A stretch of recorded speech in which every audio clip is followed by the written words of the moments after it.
This is my Ford Escort Series 1 RS Turbo, B-Reg 1985. I've owned this for 4 years now. I bought it in May 2020. It was in a very sorry state when we got it. It was sat in a garden in West Brom for many years. So it's not perfect by a long means, but still work to go. Not looking as bad as what it used to. Go over some of the bits that I've done, because to be honest, it's the first video I've made on it, so I've got some photos that I will upload of the process that I've gone through. So it's had new front panel, it's had new bonnet, new wings, it's had lower part of the bulkhead replaced. Quite a lot of the inner wings have also been replaced. I bought a Mark IV shell for a parts car, and to be able to cut all the parts off of it that I needed, that was just proving to be impossible to get. New cross member, new front panel, new wings. This wing was an absolute nightmare, and I actually ended up having to weld half of the original wing back on. All been repaired and painted under there, seam sealed up. It's had new sills inner and outer. It's had new floors, new bottom part of the bulkhead, new battery tray. The original, or the previous one, had been silicon sealed in. It's had new fuse box tray, new floors. Yeah, it's had repairs and replacements to this section here above the fuel tank, new boot floor, new rear panel, new rear chassis legs all the way through up to here on both sides. I've repaired most of this section here. New arches, new bottom panels, the inner side where the sunroof drip tubes come out, that's all been replaced on both sides. Rear panel's been replaced, new boot. All the sunroof tray was completely gone. It had got when I bought it, it had got I think it's an XR2 sunroof that had been duct tape in place and had failed, so a lot of that's been repaired. The inner side of the sunroof tray has all been repaired. Underneath it's all painted. I built a split roast for it to spin it over so I could get underneath it, so that's all been done. Just put the rear anti-roll bar just loosely back on to get it out of my way the other day. So it's all solid underneath now, it's all painted. It's been Gravitex underneath and under all the arches, and then it's all been epoxied, then filler primer, and then it's had top coat of diamond white on there. Body kit, as I say, it's all been repaired. Had lots of cracks in it and splits. I'll upload some photos of that. That's all been repaired now, so that's ready to go back on. Just been waiting for the weather to get warmer. Got the engine is pretty much rebuilt and ready. It's got a new oil pump on it. Cleaned it up as much as what I could. Apparently when the guy bought the car and was on his way home many years ago, developed a bit of a knock, so we got it towed in. So I had the crank reground to 0.25, new shells on it. Everything else, bores, pistons, seemed pretty good condition, to be honest. It's a really strange car. I think it's had like a lot of owners, like 18 owners in its life, so it's clearly had a lot of things done to it. Did find some original photos of it where I think it had just been de-locked and got the clear side repeaters on it, but it all looked, other than that, it looked pretty original.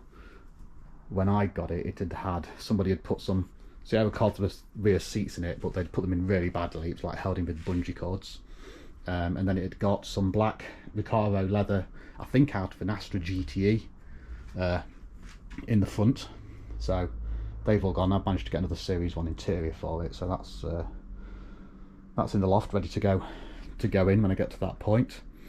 I've still got the doors to finish repairing. I've just been and bought another door because I was going to repair the driver's door, but it was too far gone.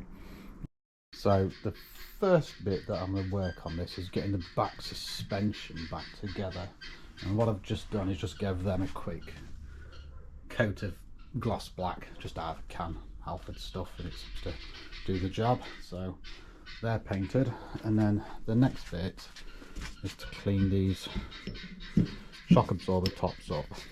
So what I've done is built myself Aqua Blaster or Vapor Blaster or whatever the name. Seems to work pretty well, to be honest.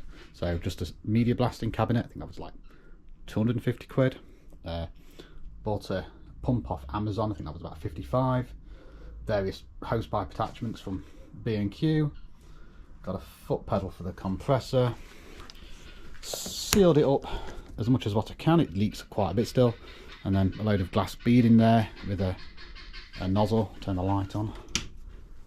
A nozzle in there for the blast, and then I've got another light that comes on with the pump up here, just shines a bit more light through. And yeah, there's room for improvement on it, but to be honest, it works really well and gets stuff nice and clean. So you can do anything, can it really? Plastic, aluminium, steel. So there's the engine mounts that I've done, gearbox mounts, sorry, the anti-roll bar for series 1 mounts, all cleaned up really nice. So it seems to do a really nice job. So I'll get these blasted and we'll see how they look after. So that's them all cleaned up and blasted up. They don't come out bad for a cheap home built machine, you know, not perfect. So just give them a rinse off and a dry, and they're good for a lick of paint now. So I managed to get the top mounts painted in a bit of gloss black. I know they're probably nickel plated or zinc plated from factory, but that's a job for another day. Just make sure they don't go rusty again, and just start building up the rear suspension. Get the covers on and everything like that, and ready to get back on the car.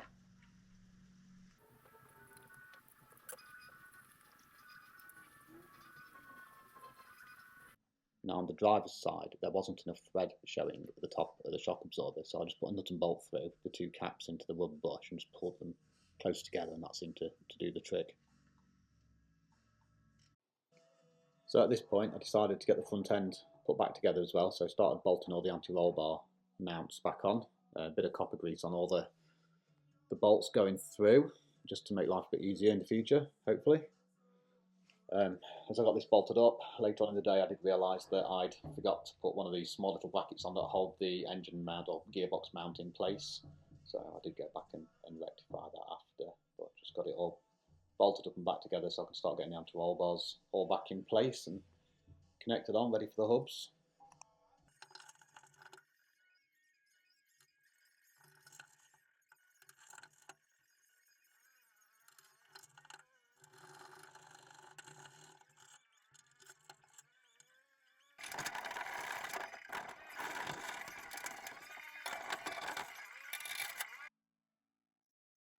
So I've got the anti-roll bar in place, and then the new track control arms that I actually made, just starting to put them in place. I do need to make some bushes up for the bit that mounts to the corner mount, but just want to make sure that they fit right, and I can get the wheel pretty centred with them, so just in case just bolting everything on for now, just to see how everything looks.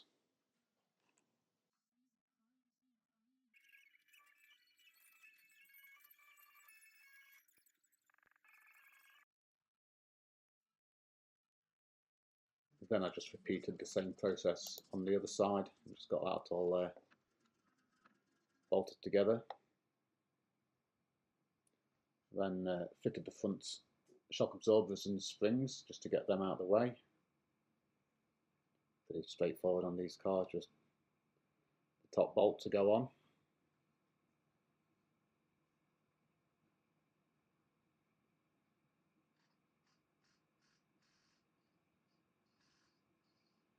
So at this point I thought, while it's still in the air, I'll get the body kit fitted. So I went for some M4 riv nuts rather than riveting the body kit on, as it gives me a little bit more flexibility of adjustment, and if I need to take it off in the future, it's a lot easier than drilling out rivets with some only got a few spare M4 bolts just for mocking the body kit up, so I'd ordered some hex nuts from Amazon to arrive next day, so I'll use them for the final fit.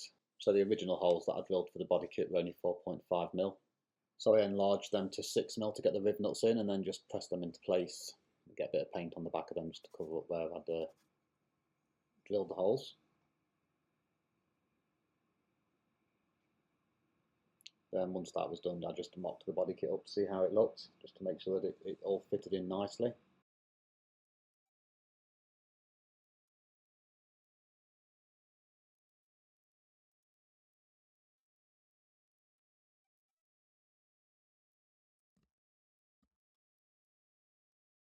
I then needed to get the double-sided tape on the back of the body kit, so I just used 3M double-sided 20mm tape, which I think is pretty much what was used from Ford. I think you still get it from Ford direct on their website.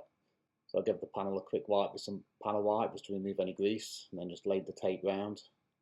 Didn't seem to stick very well at first, but I did find once I got it on there and then cut to size, I just went over it with a roller just to push it into place, and it seemed to definitely help.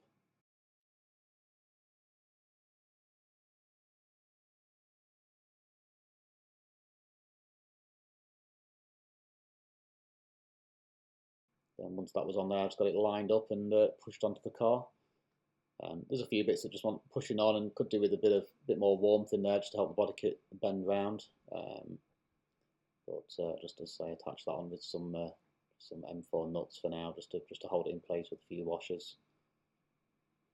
Just a little bit funny shape there, just with pushing on a little bit more. So my GoPro ran out of battery for the rest of it, so I managed to get the rear arch finished off. Did the same with the side skirt, just drilled the holes out to 6mm, put the M4 riv nuts in, and then the same on the front arch as well. That went on a lot easier than the back did.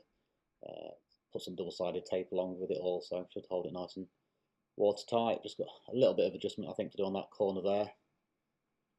So that's the body kit fitted for that side. I'll get the other side done next weekend and the front panel fitted, and then I'm on to getting the hubs on and it onto the floor. I've also bought some Mondeo Mark III calipers, so I can hopefully get a nice cheap 300mm conversion on the front using some ST170 discs. So I'm going to start getting all those cleaned up and ready to go on. So if you've made it this far, thanks for watching. It's the first video I've ever made, and I'm not a mechanic or a body shop person or anything. So everything that I've done in this car, I'm sort of self-taught. So I'm sure there's some bits that's not right, and it's not going to be a purist's car. It's a car that I'm building for myself. So yeah, hopefully get it finished soon.